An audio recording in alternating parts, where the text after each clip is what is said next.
할렐루야 찬양대의 찬양처럼 태산을 넘어 험곡에 가도 이 코로나 같은 이 험곡과 같은 시간이지만 우리가 주님을 찬양함으로 우리 하나님 말씀으로 행진하는 우리 영락의 권속들 모든 가정들 되시기를 주님의 이름으로 축복합니다.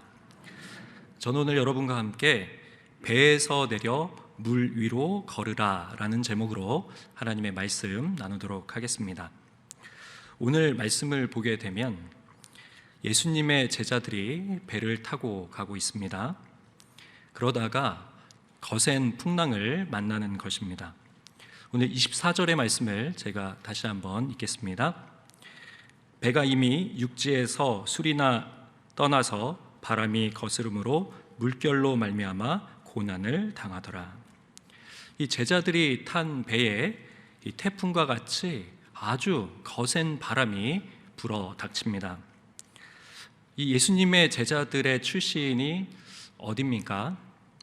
예수님 제자들이 거의 대부분 갈릴리 이 어부 출신들이었죠. 사실 그 누구보다 이 바다에 대해서 잘 아는 전문가였고 이 베테랑들이었습니다. 그런데 갑자기 불어닥친 이 거센 풍랑으로 말미암아 이들은 순식간에 죽음의 공포, 이 파선의 두려움에 사로잡힌 것입니다. 이 순간은 아무리 힘을 쓰고 아무리 인간적 노력을 해봐도 이 강풍으로 휘몰아치는 이 물보라로 인해서 한치 앞을 가늠할 수 없고 아무리 앞을 향해 전진해 나가고자 애를 써봐도 결국은 제자리만 맴맴 돌고 있는 그런 상황이 되는 것이지요. 오늘 이 제자들이 만난 이 현장, 이곳은 위기의 상황, 이 고난의 현장이었습니다. 그러면 여기서 한 가지 생각해 볼 것이 있습니다. 이 제자들, 어째서 이들이 이런 풍랑을 만나서 지금 이런 고생을 하고 있는 것입니까?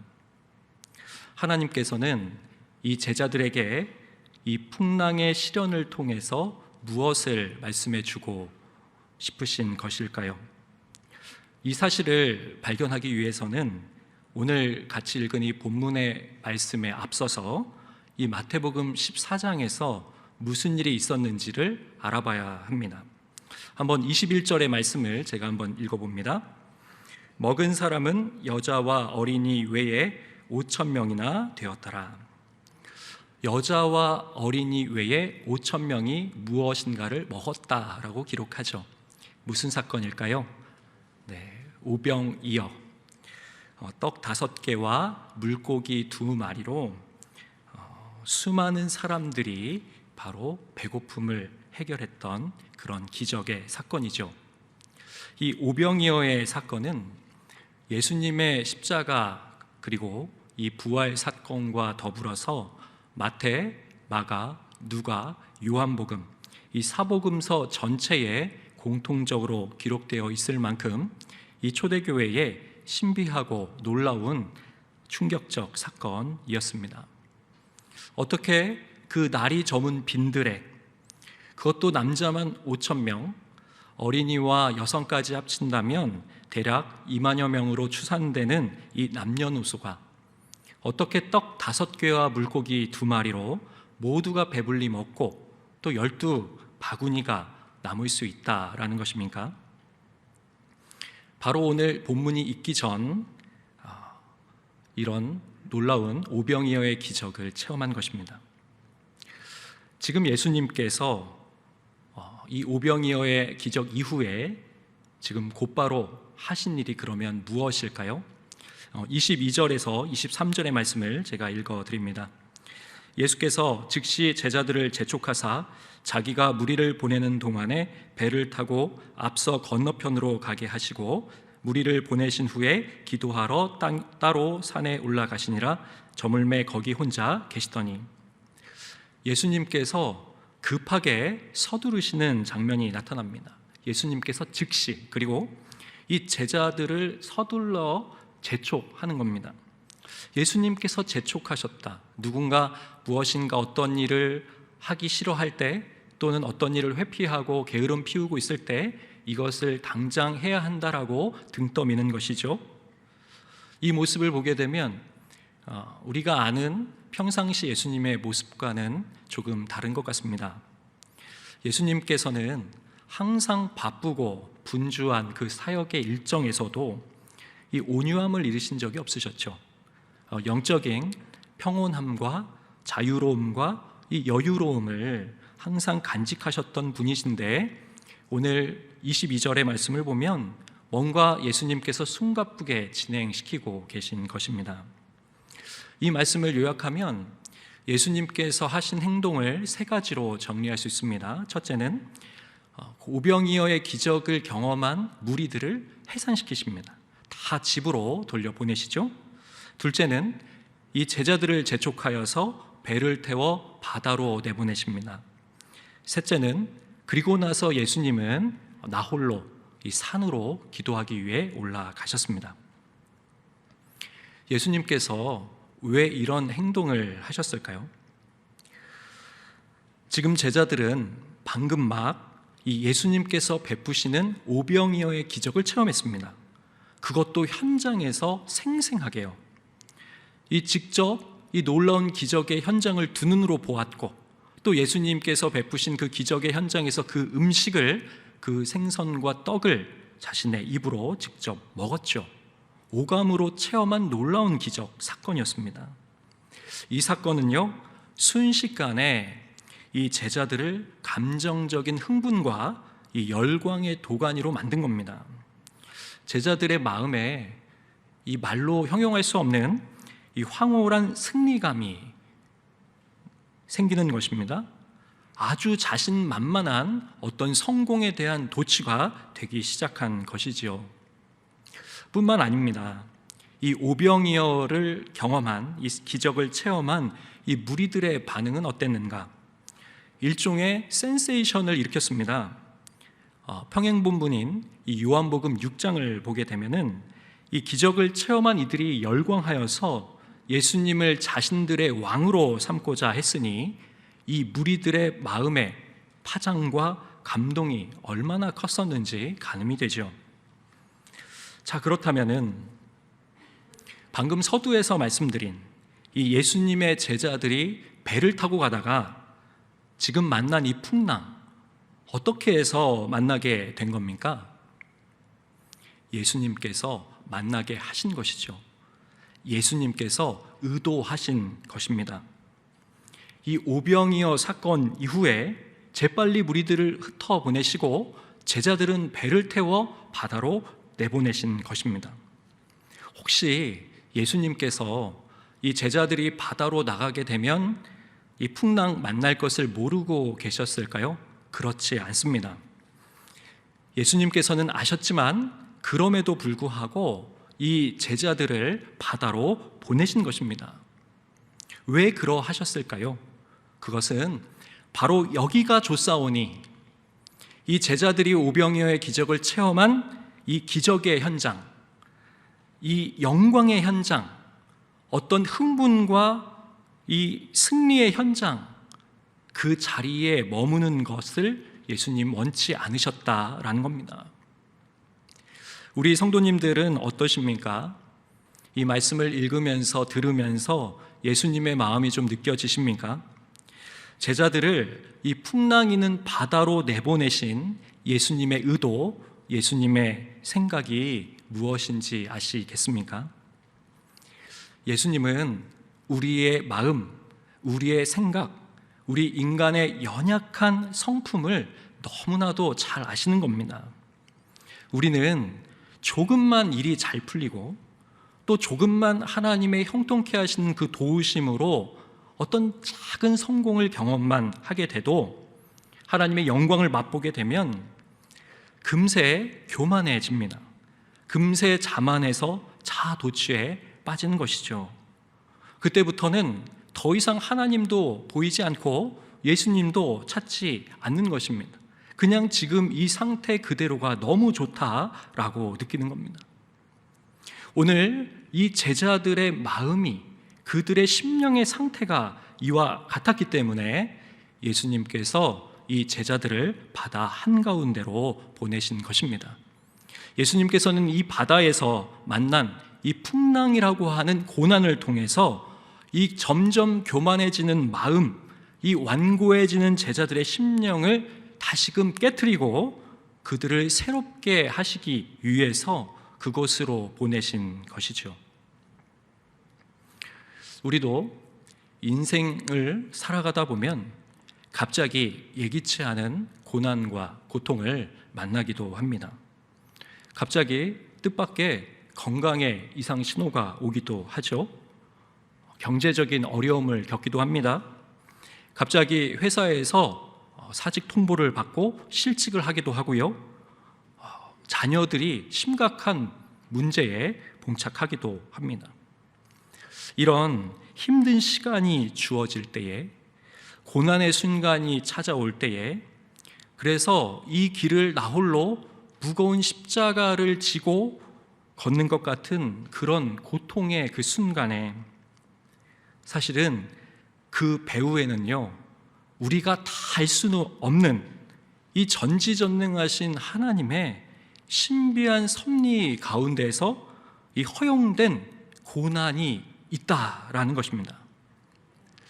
너무나 명확한 사실은요, 이 고난을 통해서 작은 성공에 안주하고 또 작은 성공에 교만하지 않고 이 고난은 우리를 다시금 하나님 앞에 무릎 꿇게 만들어 줍니다. 다시 겸손함으로 하나님을 찾게 해주는 것이죠. 이 고난은 우리 현실의 영적 안주함과 나태함으로 살아가고자 하는 우리를 다시 깨트리고 묵묵히 십자가의 길을 걷고 하나님이 원하시는 십자가의 군병으로, 믿음의 정병으로 우리를 훈련하고 단련시켜 준다라는 겁니다.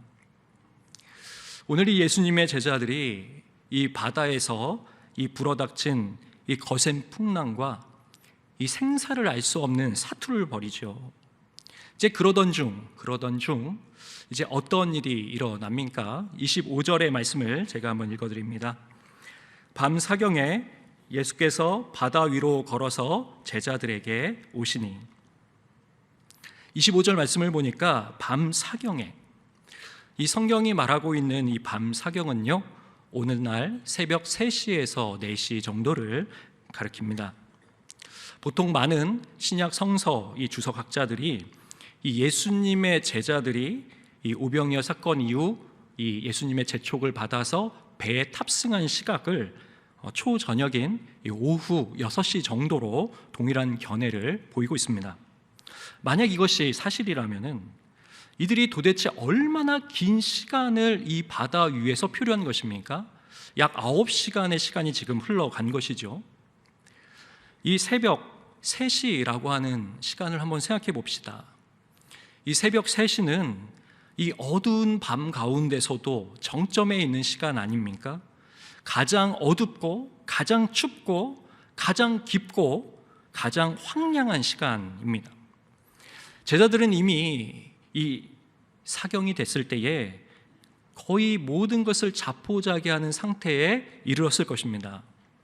이 거센 파도와 바람에 버티고 또 버텼지만은 이제 모든 체력은 다 고갈되고 기진맥진하고 이제는 여기서 다 끝났구나, 아무런 탈출구도 보이지 않고 아무런 희망도 없고 한 치 앞도 보이지 않는 캄캄한 절망 속으로 빠져들어 간 것이죠. 그런데 그때 갑자기 저기 바다 먼 곳에서 어떤 사람의 형체가 얼핏 보이는 겁니다. 누군가가 그 배를 향해 다가오고 있는 것이죠. 그분은 바로 이 바다 위를 걸어오시는 예수님이셨습니다. 참 신비하죠? 이것이 우리의 신앙 고백 아닙니까? 모든 것이 다 끝났다고 생각했던 그 순간, 내가 할 수 있는 모든 것을 다 시도했지만 다 물거품이 되어버렸다라고 생각한 바로 그 순간, 내가 생각했던 모든 가능성이 완전히 제로가 된 바로 그 시점에 어떤 일이 있습니까? 예수님께서 찾아오십니다. 깊은 그 수렁에, 이 깊은 어두운 밤에 예수님이 친히 이 폭풍을 뚫고 물 위를 걸어서 친히 나를 향해, 우리를 향해 걸어와 주시는 것이죠. 이 미국의 카일 아이들먼이란 목사님이 쓴 책 중에 The End of Me라고 하는 책이 있습니다. 직역하면 나의 끝, 나의 종말, 나의 종결이라고 하는 의미죠. 우리 한국어 책 번역 제목은 나의 끝, 예수의 시작으로 번역이 되어 있습니다. 이 책의 내용을 요약해드리면 이런 내용입니다. 사실 제목 그대로입니다. 내 힘으로 할 수 있는 모든 것이 다 사라진 바로 그 순간, 내가 실패하고요, 내가 무너지고 내가 깨지고, 그래서 내 자기 자신이 포기되고 부인되고 부정되는 바로 그 순간, 그 현장에 그때부터 예수님께서 진실로 내 안에 살아계신 실제적인 생명력으로, 진리로, 능력으로 예수님이 일하기 시작하신다라고 하는 말입니다. 저자는 이 내용을 간단하게 이렇게 한 문장으로 정리를 했습니다. 나의 끝에 이르렀을 때에 비로소 예수가 나에게 실제가 되었다.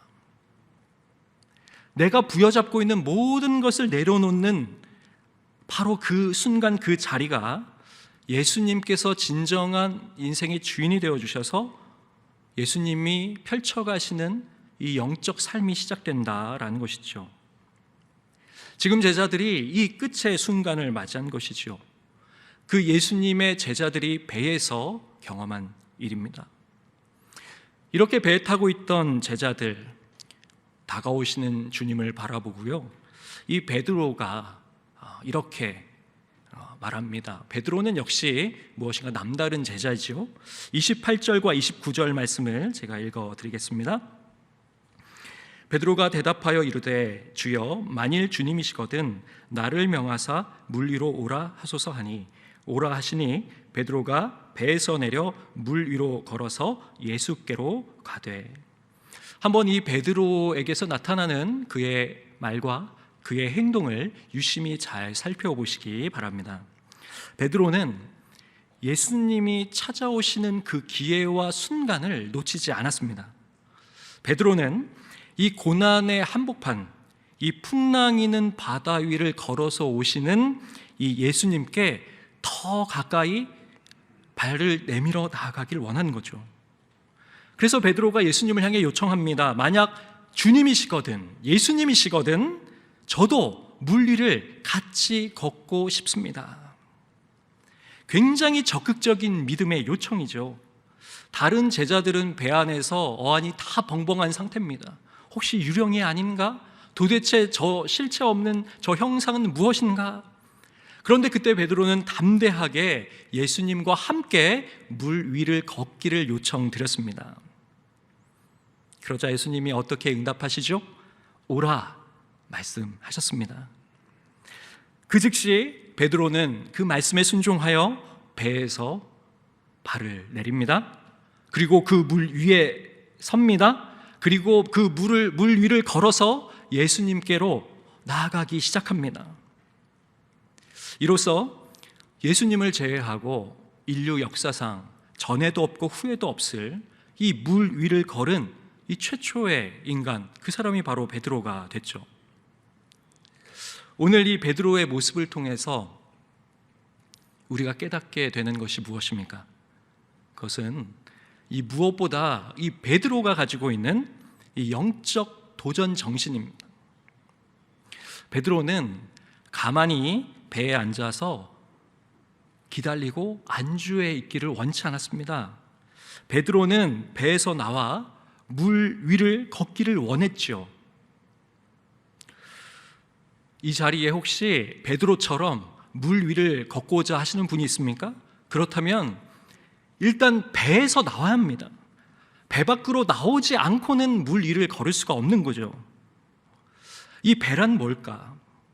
배란 자신의 경험 체계입니다. 나 자신이 생각하는 합리적 이성, 세련된 지성이죠. 이 말뚝에 매인 코끼리 이야기를 잘 아실 거예요. 한 코끼리가 있었습니다. 그런데 이 코끼리를 어린 때부터 이 말뚝에 이제 묶어둔 거죠. 그 다리를. 이제 시간이 지납니다. 다 자란 큰 성인 코끼리가 됐어요. 이제 조금만 힘을 주면 발 한 번만 움직이면은 이 말뚝은 그냥 뽑힐 뿐만 아니라 부서져 버립니다. 그러나 그 코끼리는 아예 시도조차 하지 않는 거죠. 이 배에 갇혀 있는 그리스도인들이 있습니다. 이 말뚝에 묶여 있는 성도들이 많다란 말입니다. 분명히 전능하신 하나님을 믿는다고 말하지만 머리로는, 이성으로는, 경험으로는 그 하나님을 제한하는 것입니다. 당연히 배 밖으로 나올 일이 없지요. 이 믿음의 도전과 믿음의 행동이 없는 겁니다. 점점점 배에 있는 것이 편안해집니다. 배는 안정감을 주거든요. 배는 너무 익숙하거든요. 자꾸만 머물고 싶은 그런 곳입니다. 그래서 예배를 드려도 하나님 말씀 듣는 건 너무 좋지만 오늘 들은 그 하나님 말씀대로 당장 오늘부터 순종해서 실천해서 살아가라 하면 너무 힘들고 꺼려지는 것이지요. 그러나 주님은 베드로뿐만 아니라 주님을 따르는 모든 주의 자녀들이, 바로 우리들이 배에서 내려 이 물 위를 걷기를 원하십니다. 왜냐하면은 이 물 위가요, 바로 믿음의 세계, 영적인 세계이기 때문에 그렇습니다. 바로 이 물 위의 현장이 유한한 인간과 무한하신 하나님이 연결되는 영광의 자리이기 때문에 그렇습니다. 한번 생각해 보세요. 예수님께서 거센 풍랑과 성난 파도를 잔잔하게 하시고 그 물 위를 걸어 오셨다라고 하는 것, 도대체 이분은 누구입니까? 예수는 누구입니까? 예수님은 온 피조 세계 만물을 통치하시고 다스리시는 주권자이시면서 온 우주 만물을 창조하신 전능하신 하나님이시라는 것입니다. 오늘 베드로가 물 위로 발을 내밀었다는 것은 이 전능자 창조자이신 하나님과 연결되어서 그의 믿음이 펼쳐지고 적용된 현장이었다라는 겁니다. 우리가 이 믿음으로 물 위에 발을 내밀면 그곳에서 주님의 새로운 일이 펼쳐지기 시작합니다. 마땅히 성도라면 그러므로 물 위에 펼쳐지는 이 하나님의 부르심에 순종하여서 깊은 영적인 곳으로 나아가야 할 줄 믿습니다. 혹시 지금 오늘의 이 이야기가 이 말씀 맞아, 오늘 수요 1부 예배 끝나고 다 한강에 모여 우리 점심 먹고 우리 주여 삼창하고 뜨겁게 통성 기도하고 베드로처럼 물이 한번 걸어보자, 그런 이야기가 아닌 거 다 알고 계시죠? 그동안 이 배 안에만 머물면서 너무나 게을러지고 나태하고 이 무기력해졌던 이 영성을 다시 한번 깨우고 이 깊은 신앙의 자리로 나아가 이 영적인 시야를 넓히자는 말씀입니다. 그런데 그럼에도 불구하고요, 이렇게 생각하시는 분들이 계실지도 모르겠어요. 보세요, 이 베드로가 배 밖에 나가서 물 위를 걸었지만 그건 고작 몇 걸음밖에 되지 않은 거 아닙니까? 오히려 예수님께 이 믿음이 작은 자, 의심 많은 제자라고 책망받은 거 아닙니까? 라는 거죠. 그렇습니다. 베드로가요, 물에 빠져들어갔죠. 그런데 반대로 한번 생각해 보면요, 만약에 베드로가 이 배에만 있었다고 한다면은 물에 빠질 일이 없었습니다. 물에 빠지지 않죠, 배에 있으면. 그러나 기억해야 될 사실은요, 그 배에만 있으면 물 위를 걷는 체험과 경험은 단 한 번도 해볼 수 없다는 거예요. 그 경험을 할 수 있는 딱 그 한 번의 기회가 너무나 중요하다는 거예요. 그것이 항상 오는 것이 아니라는 겁니다. 이 영적인 실제 삶의 현장에서는요, 이 단 한 번의 영적인 경험이, 영적인 체험이 너무나 중요합니다. 만약에요, 이 살아계신 삼위일체 하나님을 내가 인격적으로 단 한 번만이라도 제대로 만났다면 어떤 일이 있어도 결코 예배 자리 떠날 수 없습니다. 하나님을 부정할 수도 없고요, 하나님을 떠나서 살아갈 수도 없습니다. 이 말씀을 준비하는데 이런 기억이 떠올랐어요. 제가 청년들과 함께 학위선교 봉사, 또 해외 단기선교 이런 비전 트립을 오랫동안 다니면서 정말 이 예배 또 교회에서의 교육과 제자훈련 통해서 변화되지 않던 청년들이 정말 단 한 번의 영적인 선교라고 하는 이 경험을 통해서 극적으로 변화되는 체험들을 많이 받고 경험했습니다. 한 번은 청년들과 함께 이제 몽골로 가게 됐습니다. 이제 이 팀원 중에 한 이 대학교 다니던 유수의 대학을 다니던 한 청년 자매가 생각이 나요.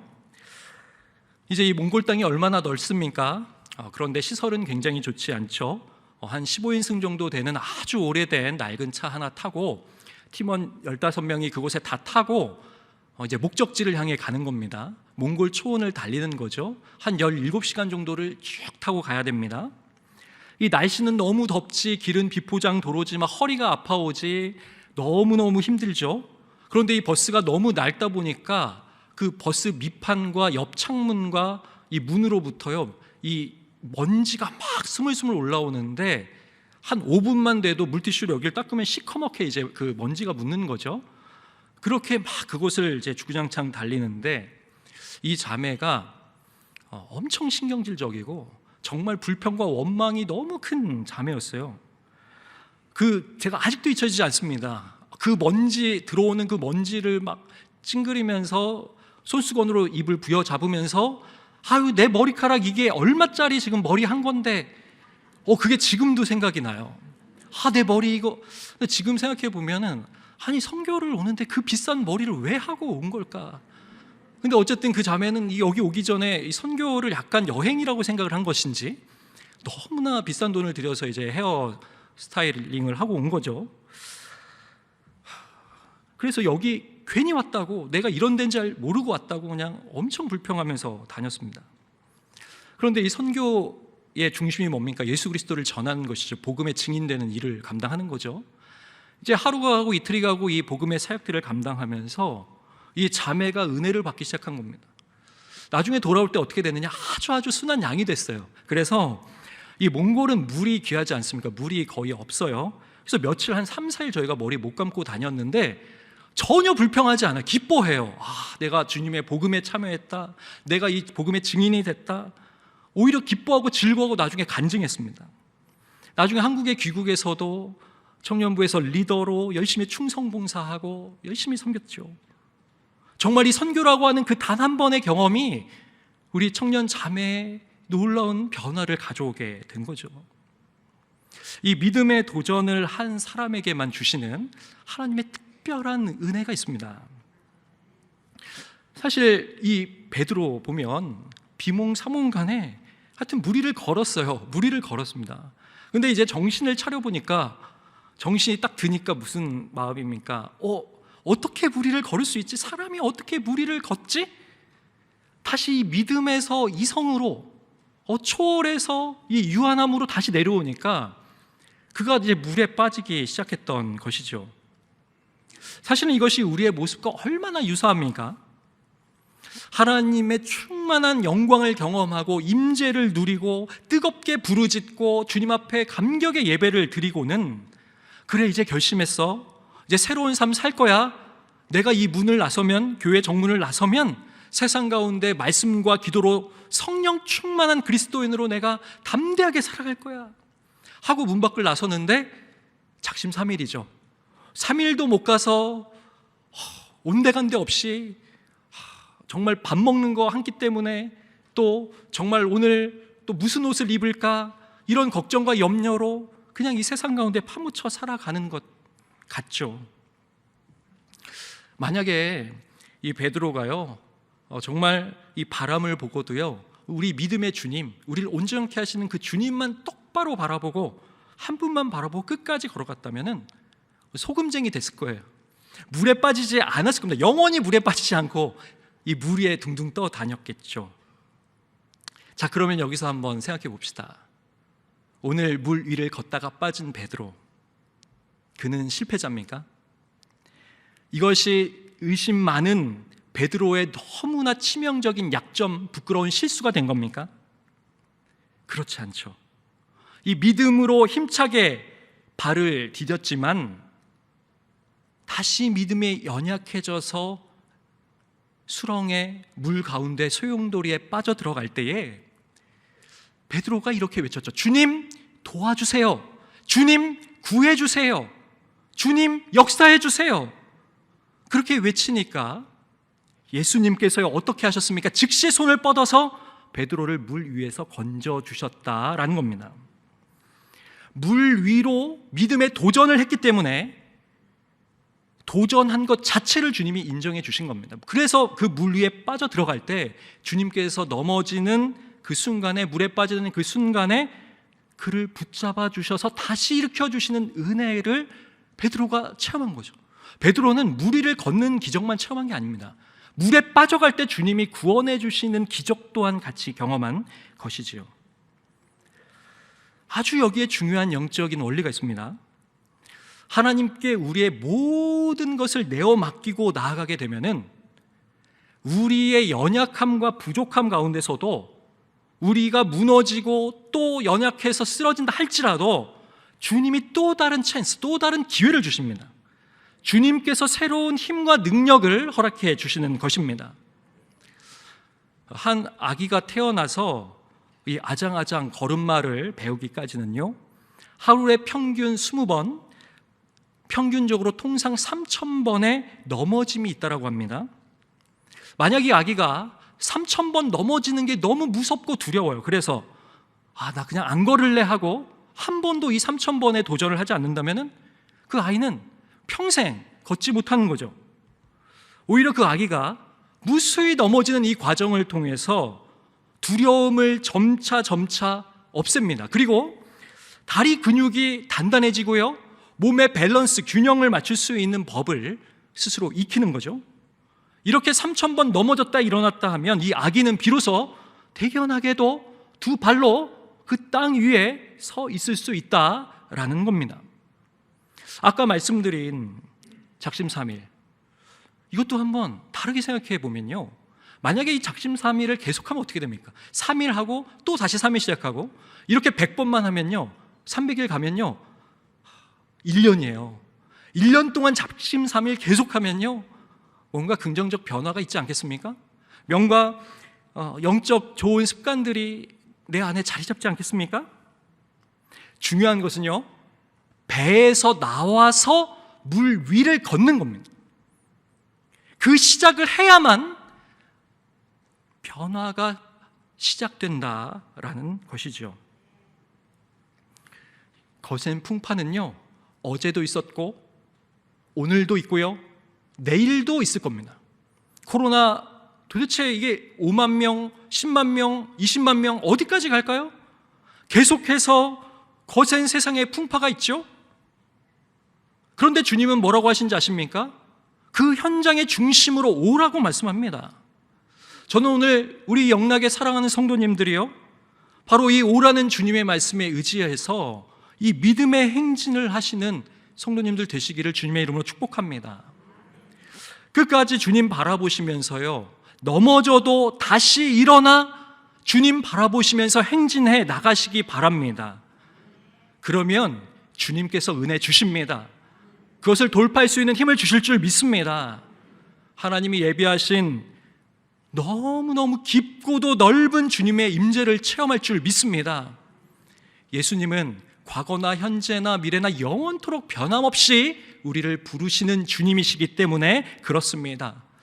오늘 이 자리에 계신 사랑하는 영락의 모든 성도님들이 배에서 나와 물 위를 걸음으로 하나님의 놀라운 영광에 참여하시는 하나님의 은혜와 축복이 함께 하시기를 주님의 이름으로 간절히 축복드립니다.